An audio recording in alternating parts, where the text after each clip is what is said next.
Salut,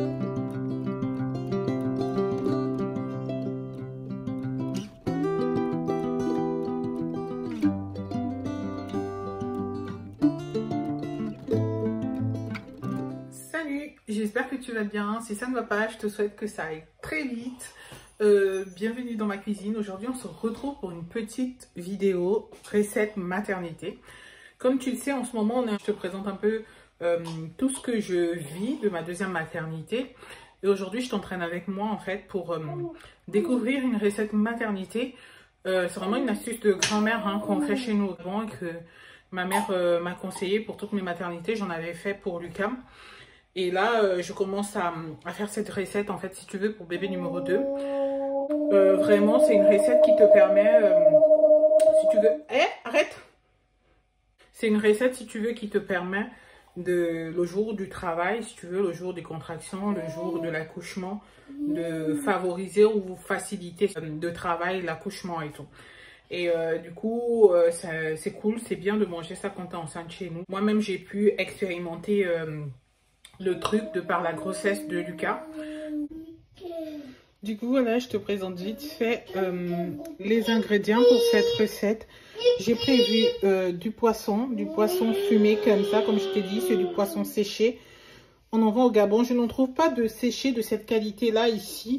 Donc, du coup, pour le coup, quand ma soeur elle était arrivée, j'en avais congelé certains et que je mange progressivement tout au long de ma grossesse.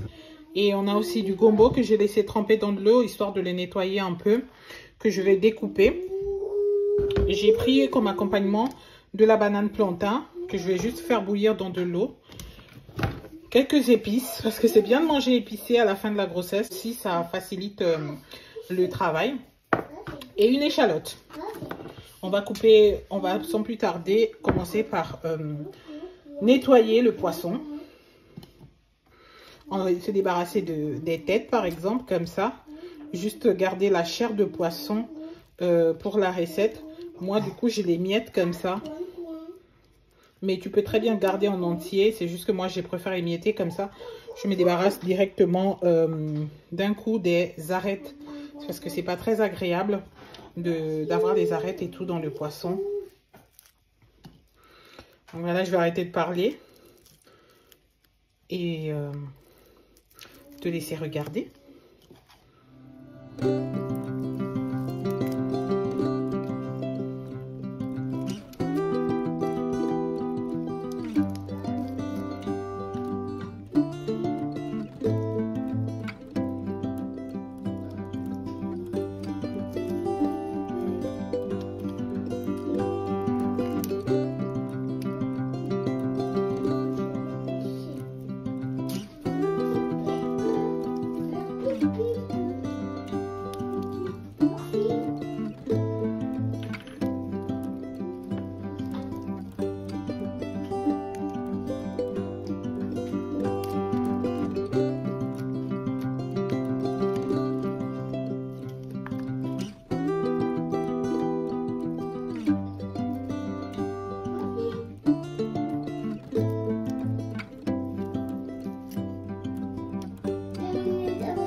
Non, pas encore. Pourquoi? Voilà, c'est bon pour le poisson. Ça, c'est poubelle.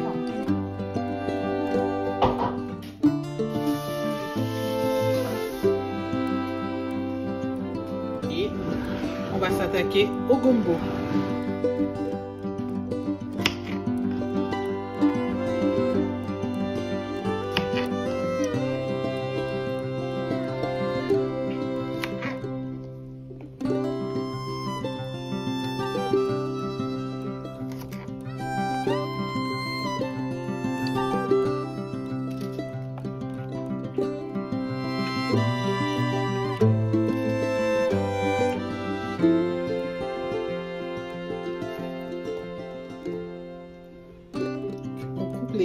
Si tu veux, les extrémités du gombo comme ça, on coupe parce que c'est pas comestible. Il faut juste manger, si tu veux, le milieu. Donc, tous les bouts, on peut les couper comme ça. Et après après tu découpes vraiment en fonction en fait. C'est comme tu veux. Moi je découpe en rondelles. Et il y en a qui découpent en tranches. Donc, je fais des rondelles comme ça. Et d'autres qui les mixent même. C'est vraiment au feeling. Tu peux les mixer si tu ne supportes pas la texture, comme par exemple moi je ne supporte pas la texture des dattes et je préfère les avaler mixées. Donc toi aussi si tu trouves que tu ne supportes pas la texture du gombo comme ça en légumes, quand c'est cuit, tu peux très bien les couper et ça fait très bien l'affaire aussi.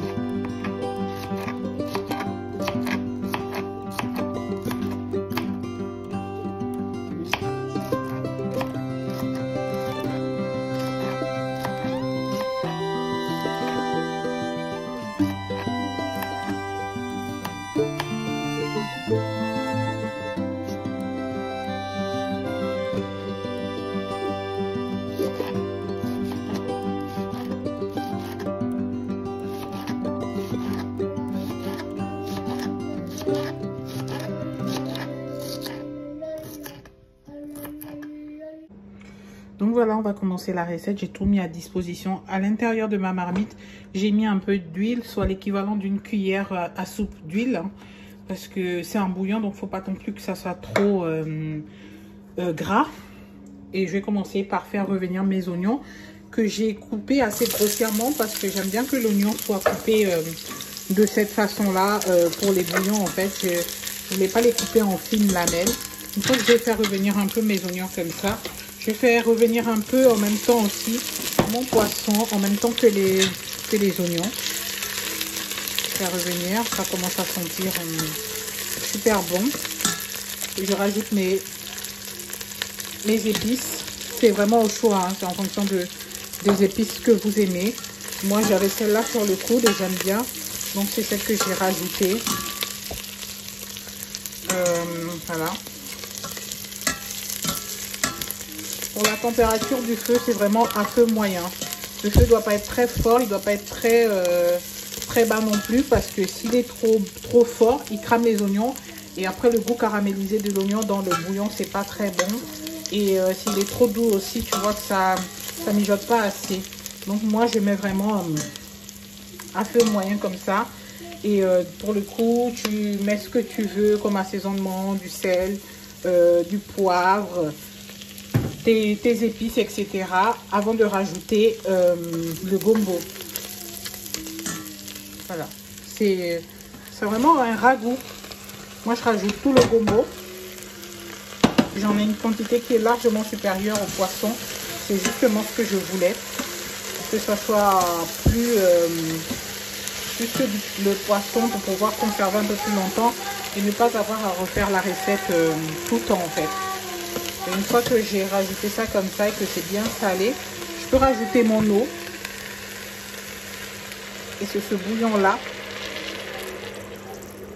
qu'il va falloir boire. De l'eau, j'en ai mis à hauteur. Après, ça dépend en fait. Plus tu en mets de l'eau, moins c'est gluant. Moins tu en mets, plus c'est gluant. Donc, je te conseille de mettre environ 50 centilitres. Oui, c'est ça, 50 centilitres d'eau. Ou 60. Moi, j'en ai mis 50. Et je vais voir en fonction, en fait, si je veux rajouter ou pas. Là, par exemple, pour le coup, je ne vais pas rajouter. Je vais laisser tout ça mijoter pendant environ 30 minutes à feu moyen. Et si l'eau, elle a trop séché ou quoi que ce soit, j'en rajoute. Et tu vois, quand tu mets de l'eau, ça commence à donner cette texture gluante là. Et c'est vraiment ce qui est bon à boire. C'est vraiment bénéfique lors du travail pour la femme enceinte. Ça facilite vraiment le travail. En même temps, ça te facilite le transit aussi. Si tu es constipé et que depuis, tu n'arrives pas à avoir un transit correct depuis le début de ta grossesse.